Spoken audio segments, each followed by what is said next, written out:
Hello student, myself Sangeeta Jadhav from Gokhale Education Society's JDC Bitco English Medium High School Nasik Road.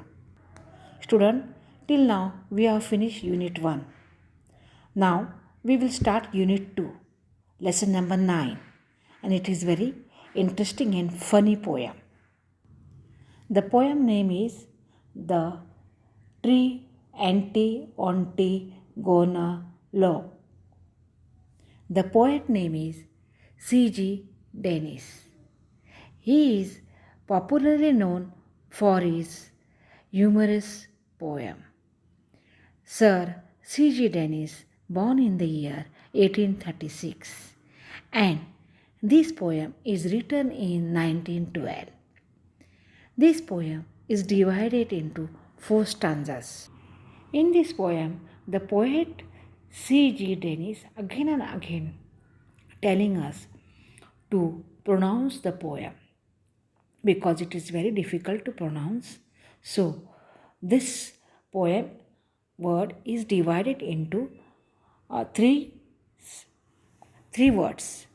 First one, tree, anti, wanti, gonna, golope.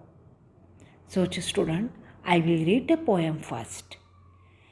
First stanza, listen carefully, and wherever I am saying, underline the difficult words. The first stanza, there's very funny insect that you do not often spy, and it isn't quite a spider, and it isn't quite a fly. It is something like a beetle, and a little like a bee, but nothing like a woolly group that climbs upon a tree.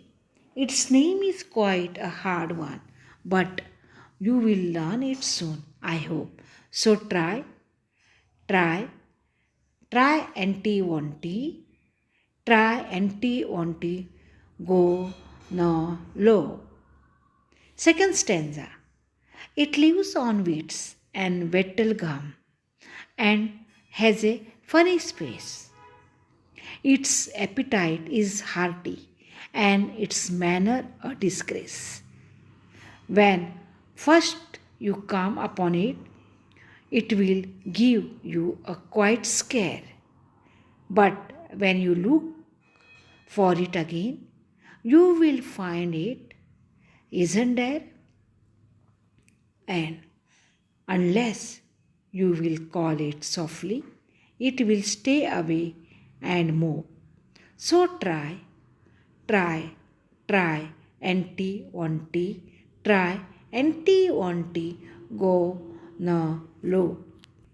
Now the third stanza, it trembles if you tickle it or tread upon its toes. It is not an early riser, but it has a snubbish nose. If you sneer at it or scold it, it will scuttle off in shame. But it purrs and purrs quite proudly if you call it by its name and offer it some sandwiches of sealing wax and soap. So try, anti-wanty, gonna, golo. But of course, you haven't seen it, and I truthfully confess that I haven't seen it either, and I don't know its address. For there isn't such an insect, though there really might have been.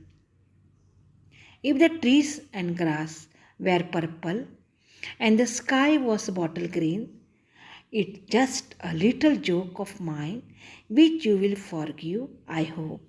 Oh, try, anti-wanty,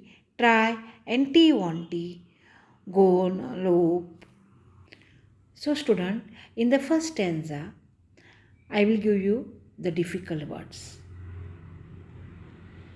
Beetle, Beettle. Second, woolly group. WOOLLYGRUB. Now, in the second stanza, weeds, WEEDS, and wattle gum, WATTLEGUM, and MOPE.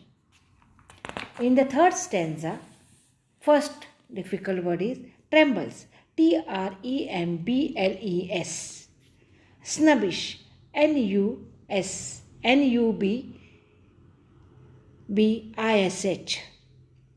and third, sealing wax, SEALING, and wax. So student, we will start the first stanza. Listen carefully. There is a very funny insect that you do not often spy, and it isn't quite a spider, and it isn't quite a fly. That means the poet is saying that the spider, this insect is not a spider and not a spy also. But it's not like a spider and not like a fly. But this insect is very strong. It's very hard, very strong. And this insect is very small in size. It is something like a beetle. It's very small in size and like a bee, but nothing like a woolly group that climbs upon a tree. Its name is quite hard one. The poet is saying that this spider's name is very hard to pronounce. So he is again and again saying that try to pronounce it. Try hard. So in this poem, he teaches us to name the insect again and again. That is, try, wanty, try, wanty, go, no, go low. Try, wanty, go, no, go low. So it's very difficult and it's very funny name. This poem is very imaginary. So this type of insect doesn't exist. But poet idea and he has introduced in this poem. So we feel that this type of insect exists on the earth. So in the second stanza, what the poet is saying? He says that it lives on weeds. Weeds means those plants are unwanted. That means in the garden, we don't want that plants. That type of plants exist. This type of insect also exists and has a funny face. This insect has a funny face. Its appetite is very hearty and its manner a disgrace. When first you come upon it, it will give you a quite scare. But when you look for it again, you will find it isn't there. And unless you call it softly, it will stay away and move. The poet is saying that this insect lives on weeds. Weeds means unwanted plant. We don't want that plant. On that plant this insect lives. Wattle gum means obtained from the tree and has a funny face. And its appetite is hearty. That means he desire for food. Appetite means he continued desire for food. So the poet is saying that it lives in weeds and lives. It has a strong interest, like to eat many times. It doesn't care for its own action and the manner also in which he eats. So its look was invisible and it's hard to eat. That means, but when you look for it again, you will find it isn't there. That means if you want to see it again, that insect on that plant, you will not able to find out. It disappear. And unless you call it very softly, it will stay away and move. Mope means to spend your time closing, doing nothing. So, it's very difficult, the poet is saying that, to spell the name of the poem. That is, try, wanty, go, gonna, go low. So it's very difficult. So poet is saying that, poet C.G. Dennis is saying that you have to try again and again to spell the poem name. So in the third stanza, the poet is saying that it trembles if you tickle it or tread upon its toes. It is not an early riser, but it has a snubbish nose. If you sneer at it or scold it, it will scuttle off in shame.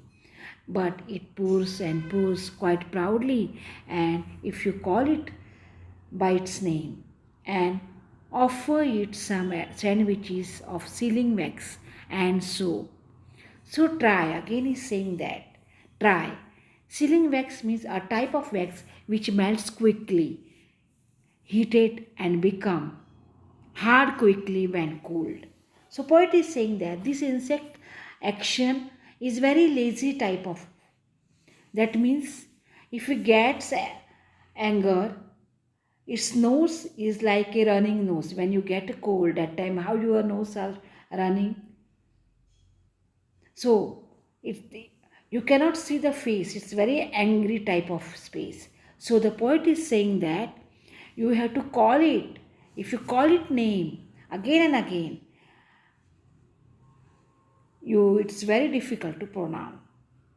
So in this fourth stanza, last stanza, the poet is saying that, but of course you haven't seen it, and I truthfully confess that I haven't seen it either, and I don't know its address also, for there isn't such an insect. Though there really might have been, if the trees and grass were purple and the sky was bottle green. It's just a little joke of mine which you will forgive, I hope. The poet is saying that, the poet confesses that the insect is not there. It's not there. It is an imaginary poem. The insect is also imaginary. So he is saying that the poet confesses that the insect is not there, and such type of insect is not only there. So he says that I haven't seen this either. And if he says that if such type of insect will be there, though there really might have been, then if the trees and the grass will be purple, then the trees and grass will be also purple, and the sky will be bottle green of color. He is saying that I am just joking. In the conclusion, he is saying that it was little joke, and it make a message. It gives us a message that don't give up. The poet gives us a message, don't give up. So whatever your goal is there in your life, you have to try it to achieve that goal. No matter your goal will success. So you have to try it. That's why the poet is saying that again and again. Try, anti-wanty, gonna low. So he's saying that it's very difficult to pronounce. So you have to try it again and again. Whatever goal is there in your future, the success will come in your life. The message of this poem is that it gives us a great message. Don't give up. Try it. कोशिश करते रहो, कोशिश करने वालों की हार नहीं होती. The poem's message is very important, though it's very difficult to pronounce the poem.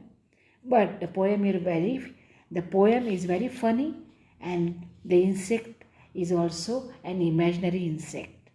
But the poet has given us the message that try and try, you will success in your life. You will achieve your goals in your life. So, student understood the poem. It's very easy. Thank you.